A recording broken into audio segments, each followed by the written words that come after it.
Bismillahirrahmanirrahim. I am Ali Raza Fahad. In this video, I will discuss Jane Austen and her age. This is Jane Austen. Jane Austen was born on December 16th, 1775 in Hampshire, England. Her father was the rector of the Steventon, Hampshire's Anglican churches. Out of her 7 siblings, Austen was closest to her only sister, Cassandra. Jane and her sister were sent to be educated in Oxford, but serious illness and subsequent financial trouble resulted in home education.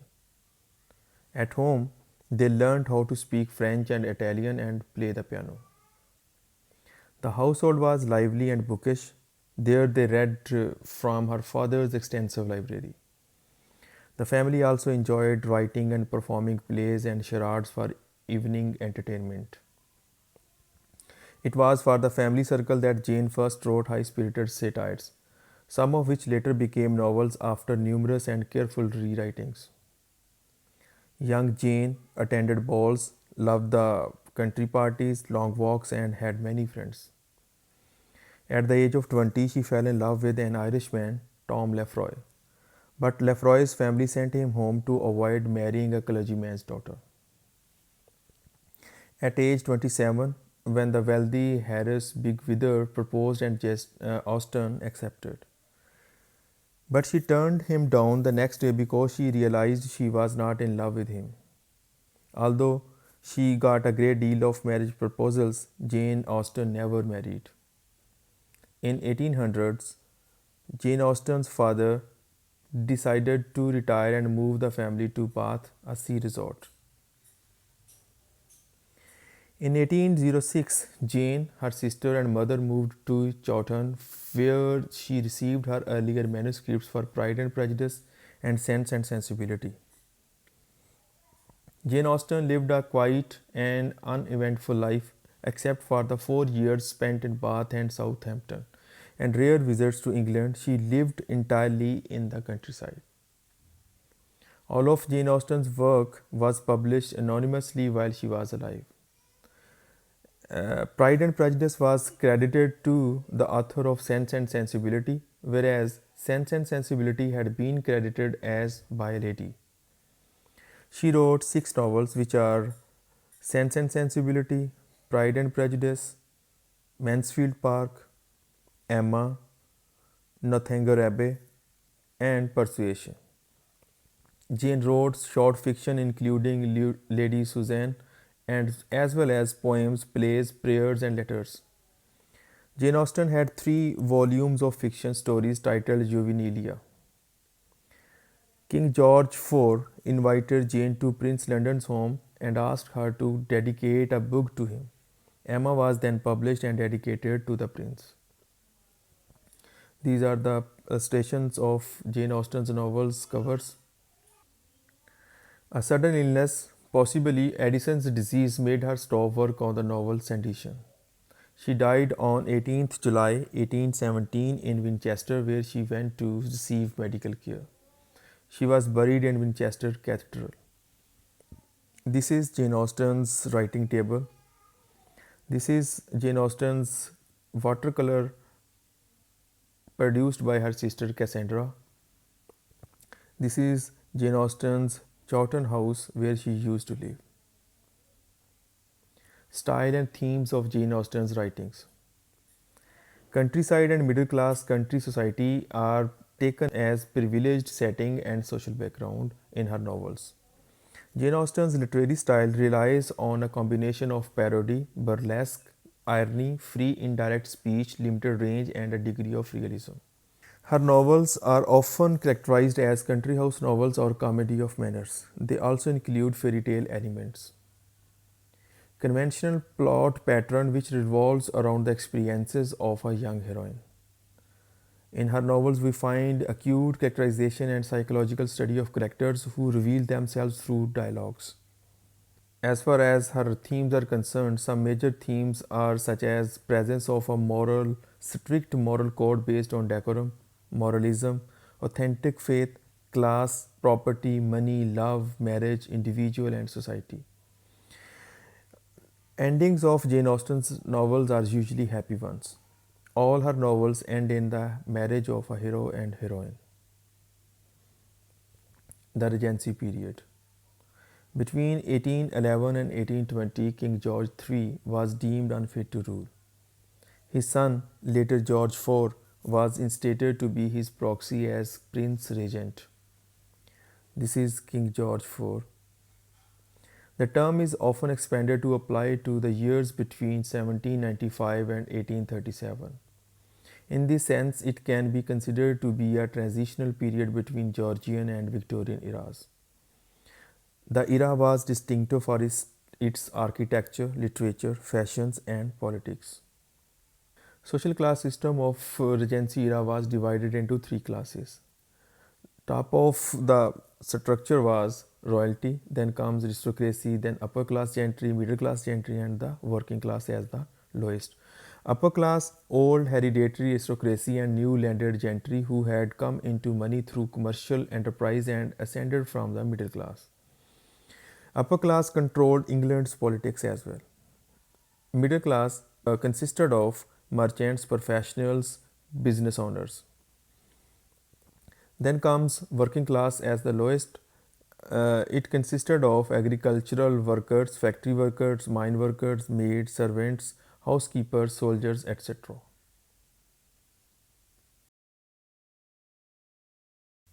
Here we will see how hereditary systems used to work in that time. Royalty was the top of the list and they used to be called Your Majesty or Your Highness. It consisted of king, queen, prince, princess. Then comes peerage. Peerage were called lord or lady. It consisted of nobles, dukes, earls, barons. Such titles were usually hereditary, passing from the father to the eldest son, and if there were no son, to another male heir. A woman who married a peer gained his status. Then comes baronets and knights. These titles were more numerous. While baronets were hereditary, kings were not. Squires. There were other landowners who had others work their land. Then comes gentleman. It was used generally for a man of high birth or rank, social standing, or good social standing and wealth, especially the inherited kind. Then comes tradespeople, farmers, and servants, agricultural laborers, industrial workers. Most of Austen's characters are drawn from the gentry, the fourth level down. The Industrial Revolution. Between approximately 1750 and 1830, the Industrial Revolution transformed England and Europe from an agricultural society to an industrial capitalist economy. The Industrial Revolution had far reaching effects on social class and family structures. Because of changes in the country's economic structure, more people had the opportunity to become truly wealthy through manufacturing and trade. England witnessed the rise of a middle class that could develop wealth and status independent of aristocratic origins. Many of these new money middle class families aspired to become members of the upper class. They purchased land. In order to become the members of the upper class, they purchased land, settled in elaborate and luxurious country mansions. Middle class gained social status. Now they were known as landed gentry. In fact, until well into the 19th century, wealth accumulated through land ownership and passed down through inheritance was considered the very best kind of wealth. This is an illustration of the Industrial Revolution. New social class. The Industrial Revolution has sparked industrial growth and therefore social change. The result was a new social class. As entrepreneurs began to make money from the mechanized manufacture of commercial goods, a class rich but untitled rose. while titles, land, and old money still commanded respect. New money allowed this newly powerful class to move upward in the sharply delineated class structure. In Pride and Prejudice, the Bingley fortune has been made from industry, a fact that Miss Bingley would like to forget. Mr. Bingley's sisters in Pride and Prejudice want him to buy an estate. Desirable land was often difficult to buy because such estates were often passed down within families. This is an illustration of the new landed gentry. Women of the age, or the Regency women. Women of the gentry in the Regency period have few legal rights. Women could not enter occupation and earn their own living.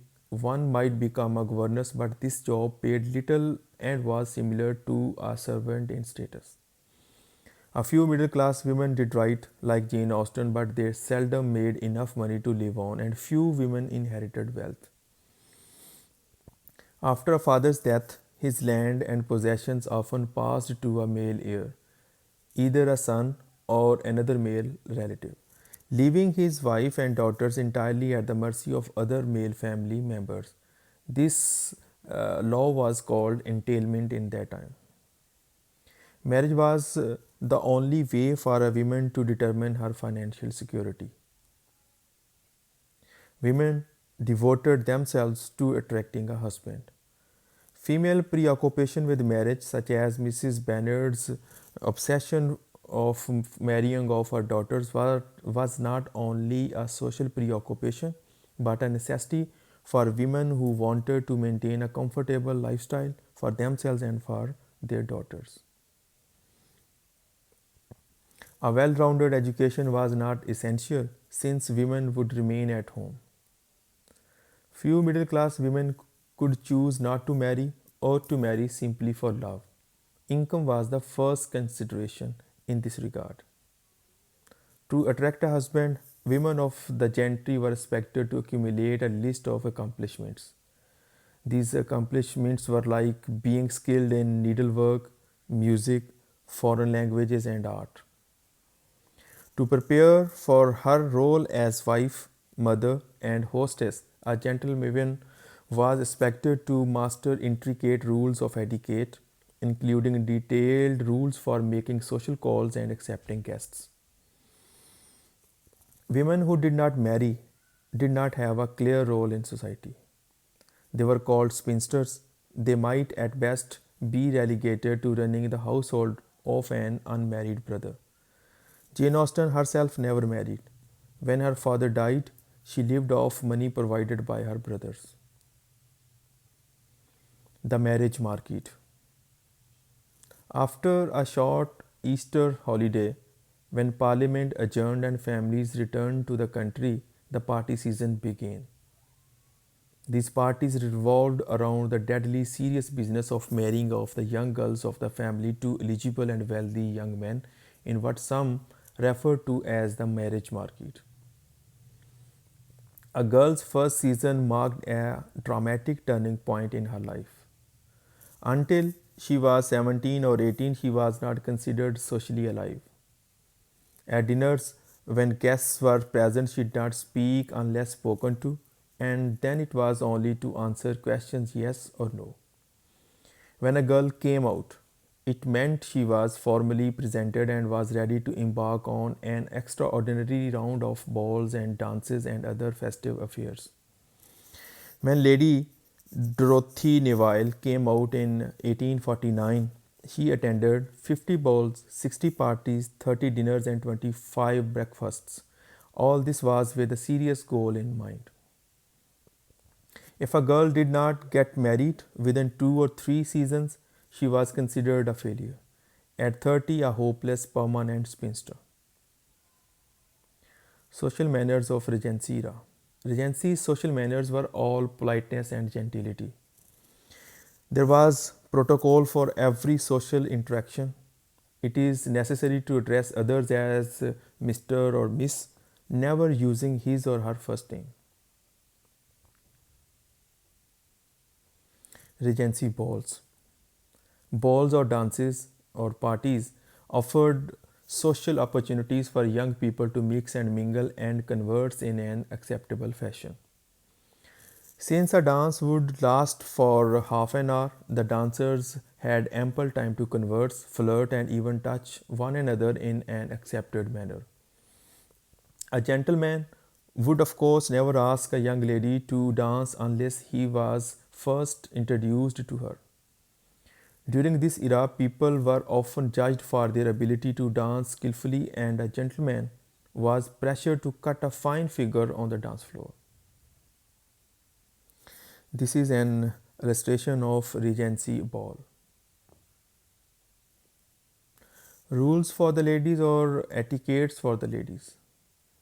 A gentleman was always introduced to a lady, never the other way around.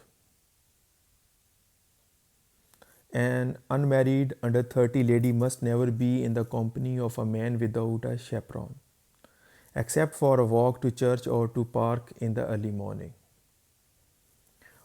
Down to the way a woman holds her fan to indicate her interest in a gentleman. A lady never dances more than 3 dances with the same partner.